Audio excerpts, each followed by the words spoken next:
So we've already made some stairs before, but I want to make a different style of stairs. I want to be the master of stairs. I'm going to be the stair master.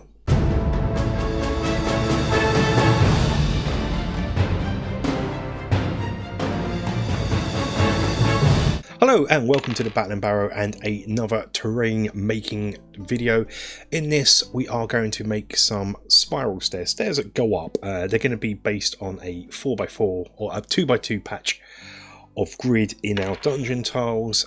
So for me that is 2.5 inches because my grids are 1.25 inches. Yours might be different, but the concept will remain the same. We're going to make some spiral stairs that go up and a set that go down. So I'm going to take a square that is 2 grids by 2 grids. In my case that's 2.5 because my grids are 1.25. Yours might be just 2 because your grid might be 1 inch. I'm going to divide that vertically in half, and I'm going to do that with 3 other squares. On 2 of these I am going to divide it in half on 1/2 again, so effectively 1.25 inches vertically here. I should do that on the other one as well. On a third I'm just going to measure 1/4 of a grid square. I apologise for my camera's autofocus here. I forgot to turn it off, which is very bad of me. On the one of the squares I divided into half, I'm going to measure from the half point down to the bottom at an angle, like so. And what I should be doing, I should be cutting out this space here on that one, this space here on this one, and on the 1/4 I shall be cutting out that little bit here too. Just going to cut these out.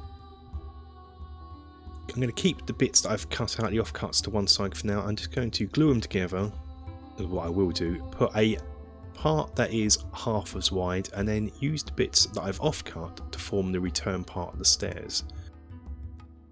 Hopefully you can see what I'm doing there. And what I'm going to do now is just glue that together using PVA.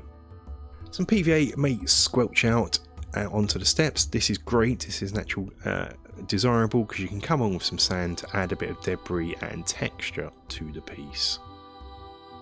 And speaking of texture, coming with a rock and texture the sides, the tops and all over. You can of course do this with a bit of screwed up tinfoil. What I am going to do now is on the sides, on those I'm going to do a brick pattern around the wall. So just drawing in the bricks here, and even though it's made from individual bits of XPS foam, you may want to go over and widen up that horizontal gap there. It looks messy now, but once it's painted it looks alright.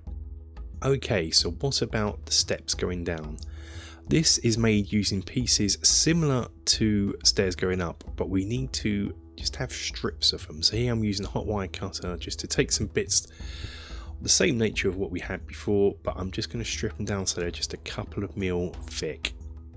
Going to take a bit of chipboard, which is the same width and height as the 2x2 grid, so in this case 2.5 inches. I'm going to glue the parts that I've cut off and stripped down onto it. Now the total height of all 3 bits here is the same height as a bit of XPS foam, so in this case they total 6 mil, so they're stripped down to be about 2 mil high. The rest, the other side, we are going to do using paint and an illusion to make it go darker. We'll of course need to texture this with your rock or a screwed up ball of tinfoil. What I did for here, I actually carefully stripped down a 1 mil thick bit just for the return here. It's painting time, and with this I am using black, and yes, I have put a bit of Mod Podge in this just to seal the foam a bit, why not? Painting is just done quick and easy like the rest of my dungeon tiles. It's just a overbrush of grey, and I shall do the same for the stairs going down. The difference is with the stairs going down, I shall also just paint grey onto the cardboard. I should point out I actually textured the bit of cardboard with the rock too. Once that's dry, it's a lovely dry brush with a beige and cream.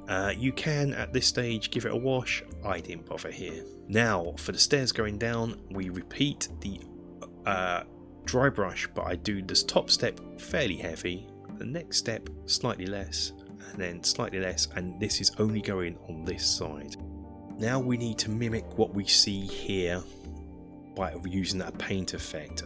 I was worried I wouldn't get this right first time, but I did, so that was great. So the first step is to take a black permanent marker and just measure that in. I'm going to try and use a ruler here for straightness and neatness, which is most unlike me as I'm normally quite slapdash.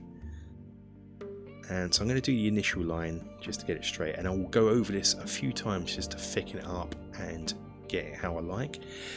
Next we'll put the 2 steps in here, so this will be that one, and there'll be the quarter step that I'll put in here. Yeah, I'm just going to come in now and thicken them up, which is adding a bit of heavy shadow into it.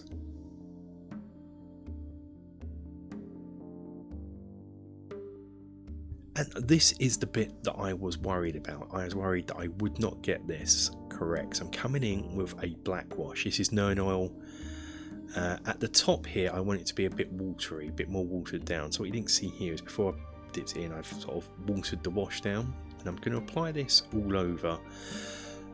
Well, it's difficult to describe what I'm doing. I'm basically applying a wash where each step I will get consistently more heavy with the wash, so that will do for the top steps. I'm just going to leave this play and go show you how I'm doing it. So the bottom step I actually want to be almost black, so I'm going full on with the wash.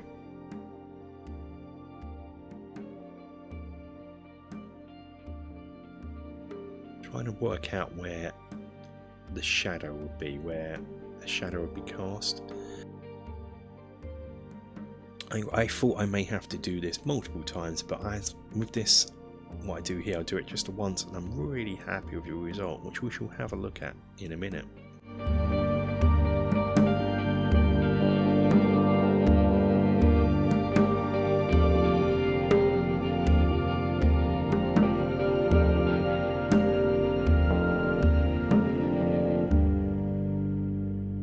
And when you're done, you'll be left with something that looks like this for both pieces, which I'm really happy with, particularly the paint here. I thought I was going to have to do this multiple times to get it right, but I really love the look. Pretty cool. And so when you go to use them, simple stairs going up, you can just place anywhere, that's fine. Your stairs going down, just remove dungeon tile where you want to place them, and you can have that there, so you got a bit of, so it looks nice and 3D. But I won't do a full showcase because these will be appearing in next week's video, which we can have a better look at them then. But that's it for this one, guys. Thank you for watching. Hope you enjoyed it, hope you liked it. If you did, hit the like button for me, share it around if you want, and all that good stuff. Until the next video, guys, stay safe and take care.